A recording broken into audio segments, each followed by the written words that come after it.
estate agency marketing to men or females, do you think it makes a difference? Talk to me.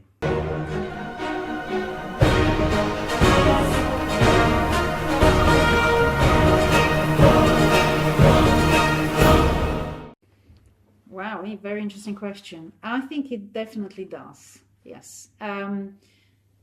Men are driven by different things when they're purchasing property to what women would look at. Interestingly, we ran a campaign not too long ago for 7 new build houses that were in the region of £4.5 million. And what we found is that about 80% of the engagement and the leads that we got were from females. Really? And one of the reasons why is because most of the images we used and the content were the interior shots, and they were very beautifully put together houses. They were luxurious, and the focus was on the interior. Yes. Whereas men generally are less interested in that side of it, more about whether there is a drive, whether they can park their car somewhere, possibly the statistical side of things, whether the numbers add up. So it is important to know who your decision maker is within what you're looking to sell. Do you think estate agents with their marketing should almost split it, with some marketing targeted at females and some targeted at males, with content that's relevant to both sexes? So more the technical stuff, the more number stuff with the males, because again, we in a previous video we talked about Facebook advertising. Yes. And the more, how can you say, lifestyle stuff, the cuddlier stuff, the fluffier stuff. Yes. Towards females. Do you think that is an important consideration that agents should consider? Well, first of all, agents should be aware that there is a difference in how whether women or men consume the content.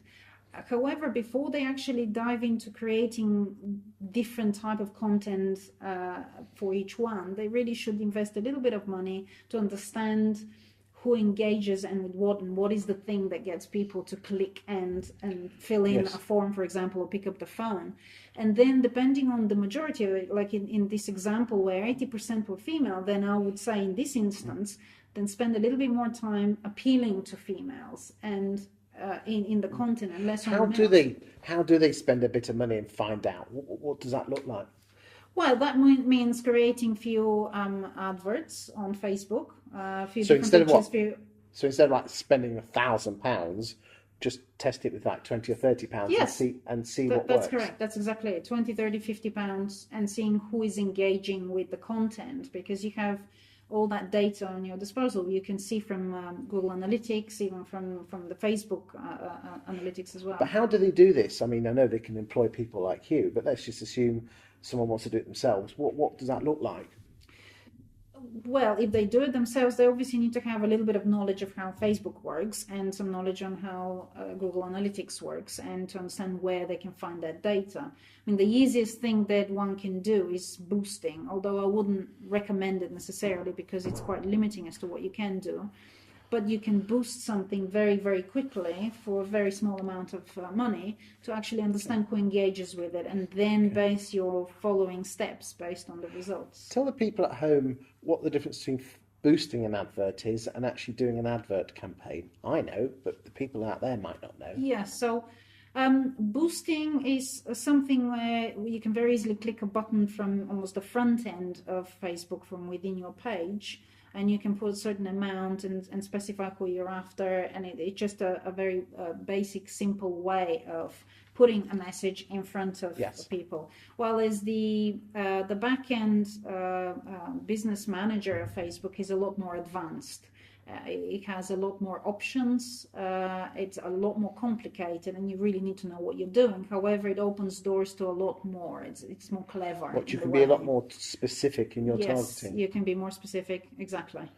Because I didn't realise that you can actually target people down almost to a couple of streets, can't you? It's that focused. You can, yes. There are ways you can do that, yes. It's amazing, isn't it? Yeah.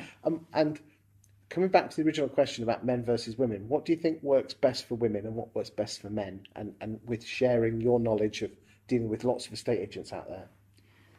Interesting question again. I wouldn't say that we have done a lot of experiments with specifically men versus women, because it really depends on the type of property as well. Again, if you're looking at the £4.5 million example, women seem to be the decision makers from looking at the type of properties. But the minute you go down and say properties at 300, 400,000, there was less of a difference there, because again, the properties on the market weren't dressed up so much, and therefore we couldn't see such a massive difference as to who is clicking. So really, the higher end you go up the price range, the more probably specific you have to be with your advertising. So it seemed from the campaigns that we've been running, although I wouldn't necessarily say that that's always the case. So I would say, there isn't a typical. Everyone needs to take a look at their area, their type of properties, their audience, who buys in this area, and then take decisions based on that. Thank you very much. Thank you.